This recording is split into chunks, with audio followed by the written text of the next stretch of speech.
Uno de los elementos más característicos de Halloween es la llamada Jack-o'-lantern, una calabaza vaciada y con cara, en cuyo interior se coloca una vela. Esta es una tradición relativamente reciente y al principio ni siquiera era una calabaza. Halloween no es Halloween sin calabazas, preferentemente con cara. La hortaliza hueca con un rostro siniestro es el símbolo más reconocible de esta fiesta, y hasta tiene nombre propio, Jack-o'-lantern. Pero al contrario que otros elementos de la festividad, este es relativamente reciente.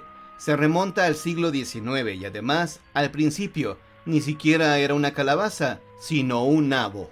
Para entender esta tradición hay que remontarse hasta 1836, cuando en el periódico irlandés Dublin Penny Journal se publicó un cuento titulado Stingy Jack, Jack el Tacaño. Este trataba de un hombre borracho y tacaño, pero muy astuto llamado Jack, que por intentar ser más listo que el diablo, pagó un alto precio. Según la historia, hace muchos siglos vivía en Irlanda un borracho astuto y manipulador llamado Jack. Su mala fama era tal que despertó la curiosidad del mismísimo diablo, quien decidió visitarle para comprobar personalmente si esa reputación era cierta. Así, se presentó una noche ante Jack diciéndole que había venido a llevarse su alma. Este, a pesar de estar borracho como siempre, ideó un plan y le convenció para que le permitiera tomarse una última cerveza. El diablo, que no se fiaba, adoptó la apariencia de un hombre y lo acompañó a un bar, pero cuando llegó el momento de pagar, Jack dijo que no llevaba dinero y pidió a su acompañante que se transformara en una moneda, y cuando el propietario no mirase, volviera a su forma real y se reuniera con él.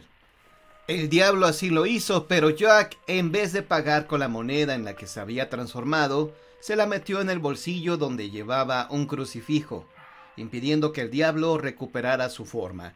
A cambio de liberarle, Jack pidió al diablo que le perdonara la vida por otros 10 años.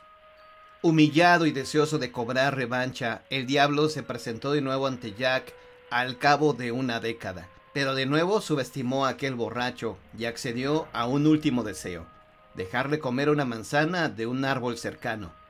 Después de haber subido a las ramas, lanzó crucifijos a los pies del diablo, inmovilizándolo. Este no tuvo más remedio que aceptar de nuevo las exigencias de Jack, quien esta vez le hizo prometer que nunca se llevaría su alma al infierno. Harto de aquel hombre, accedió y nunca volvió por él. Sin embargo, lo que el diablo no había logrado lo consiguió el alcohol, y llegó el día que Jack murió enfermo a causa de sus excesos. Debido a su comportamiento en vida, Dios le negó la entrada al cielo. Entonces, fue él mismo quien se dirigió a las puertas del infierno para pedir a su viejo némesis que le permitiera entrar, pero el diablo le recordó su promesa de que nunca se llevaría su alma al infierno. El precio por haberle engañado sería vagar eternamente sin ser admitido en ningún lugar. Como única posesión, el diablo le entregó un farolillo fabricado con un nabo, en cuyo interior ardía una brasa eterna, para que alumbrara su camino. Así empezó en Irlanda y en menor medida en Gran Bretaña la tradición de los Jack-o'-lantern, farolillos fabricados con nabos que se colocan para adornar las casas en la vigilia de Todos los Santos, que es lo que originalmente significa Halloween, una contracción de All Hallows Eve. La hortaliza con una cara grabada simboliza al protagonista del cuento, Jack-o'-lantern, Jack el del farolillo, quien con su astucia había mantenido lejos de él al mismísimo diablo. Según las antiguas creencias celtas, en aquella noche los seres sobrenaturales vagaban por el mundo de los vivos, una creencia que perduraba aún después de siglos de cristianismo, por lo que la gente creía que aquellos grotescos amuletos mantendrían a los malos espíritus lejos de sus casas.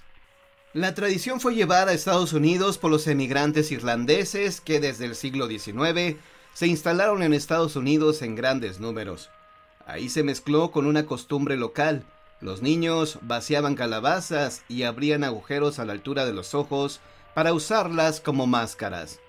Dicha práctica ya está documentada incluso desde antes de la publicación del cuento de Jack. Este fue publicado en 1836 Pero en 1834 ya se mencionaban las máscaras a base de calabazas. La razón se debe de nuevo a la literatura. En 1820 se publicó la historia de Washington Irving, la leyenda de Sleepy Hollow, un cuento gótico sobre el fantasma de un soldado de la Guerra de Independencia que supuestamente cabalga por la noche en busca de su cabeza perdida, usando una calabaza en su lugar hasta que pueda encontrarla.